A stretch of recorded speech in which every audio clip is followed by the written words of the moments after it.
Shalom, selamat pagi bagi kita sekalian. Kita mengucap terima kasih kepada Tuhan karena kita masih diberikan karunia untuk menjalani kehidupan hari ini. Sebelum kita mendengarkan renungan pagi ini, kita satukan hati dan pikiran kita berdoa.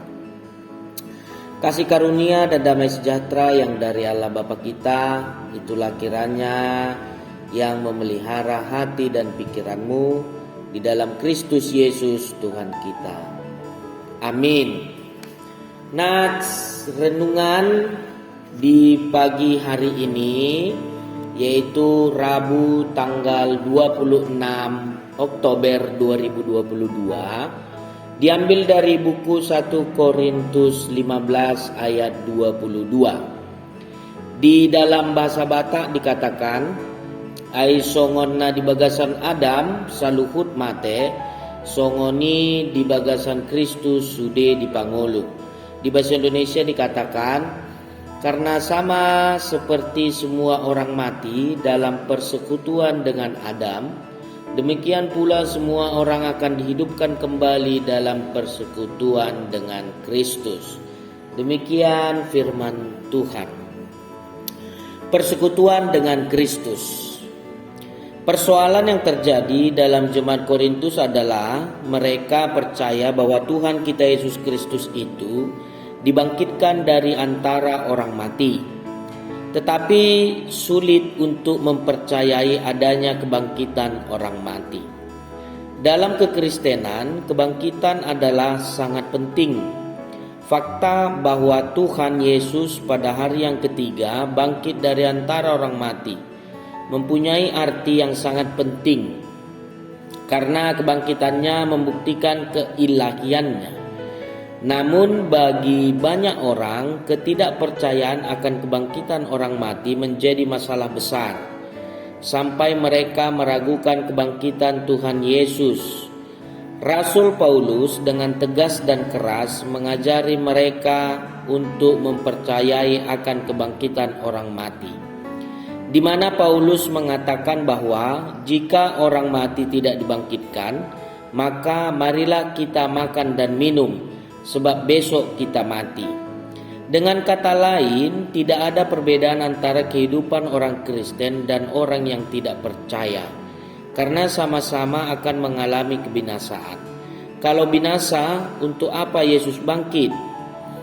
Paulus memberi penegasan kepada kita bahwa jika Kristus Yesus tidak dibangkitkan, maka sia-sialah pemberitaan para rasul dan gereja masa kini, dan tentunya iman percaya kita pun tidak ada gunanya.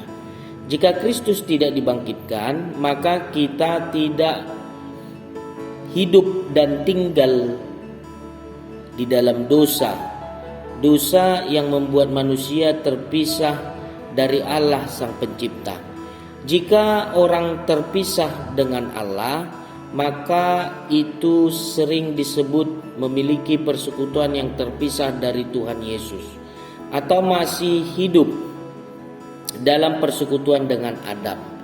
Kedatangan Tuhan Yesus ke tengah dunia ini adalah untuk membangun persekutuan kekeluargaan yang mana dengan Yesus Kristus membuat setiap orang percaya dibebaskan dari belenggu dosa dan kebinasaan. Bahwa setiap orang yang mau bersekutu dengan keluarga kerajaan Allah akan memperoleh kebebasan dari belenggu dosa dan akan membuat hidupnya tidak sia-sia. Hidupnya tetap dipenuhi oleh pengharapan, tidak pernah merasa takut menghadapi kematian. Amin. Kita berdoa.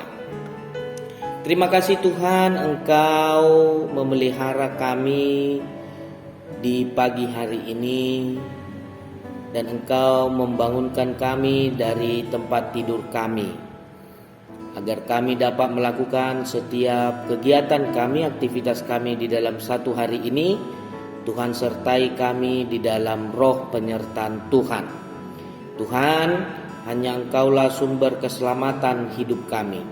Kami juga mau berdoa untuk jemaatmu yang dalam keadaan sakit, baik di rumah atau di rumah sakit, Engkau pulihkan mereka. Bagi jemaatmu yang sedang dalam pergumulan, Engkau beri kelegaan. Bagi jemaatmu yang berduka, Engkau hibur mereka. Dan bagi seluruh pelayanmu di gereja ini, Engkau beri hikmat kebijaksanaan agar namamu semakin dimuliakan. Dan Tuhan, saat ini juga kami mau berdoa untuk program gerejamu ini, terutama dalam proses perizinan serta pembangunan gerejamu di kota kami ini. Engkau senantiasa campur tangan agar setiap proses bisa berjalan dengan lancar, dan Engkau yang memberikan kekuatan kepada kami sekalian dalam pengurusan izin dan pembangunan gerejamu ini, terutama kepada seluruh panitia yang terlibat. Berilah hikmat yang daripada Tuhan kepada semua kami jemaat HKBP Maranatha Cilegon, agar kami dapat mengenal setiap rancangan Tuhan dalam hidup kami. Terima kasih Tuhan, kami serahkan hidup kami ke dalam tangan pengasihan Tuhan. Dalam satu hari ini Tuhan sertai hidup kami dengan sukacita dan damai sejahtera yang daripada Tuhan. Terimalah doa kami di dalam anak-Mu Tuhan Yesus Kristus Tuhan kami. Amin. Anugerah Tuhan kita Yesus Kristus, kasih setia Allah Bapa, dan penyertaan Roh Kudus yang menyertai kamu sekalian. Amin.